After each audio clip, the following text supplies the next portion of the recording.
দুইটি জিনিস আপনার পিছু করছে, এক আপনার রিজিক এবং দুই আপনার মৃত্যু। যে রিজিক আল্লাহ আপনার ভাগ্যে লিখে দিয়েছেন সেটা আপনার কাছে পৌঁছবেই।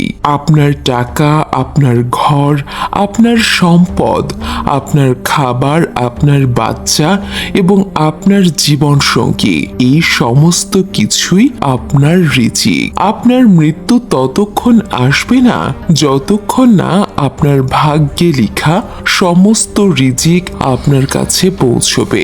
আর দ্বিতীয় জিনিস যেটা আপনার পিছু করছে সেটা হলো আপনার মৃত্যু। আপনি যতই পালিয়ে বেড়ান না কেন, মৃত্যু আপনাকে পাকড়াও করবেই। তাই আপনার রিজিক নিয়ে টেনশন করবেন না, কেননা আপনার রিজিক আপনার কাছে পৌঁছবেই। আর মৃত্যুকে ভয় করবেন না, কেননা মৃত্যু সত্যি, আর প্রত্যেককেই মৃত্যুর স্বাদ গ্রহণ করতে হবে।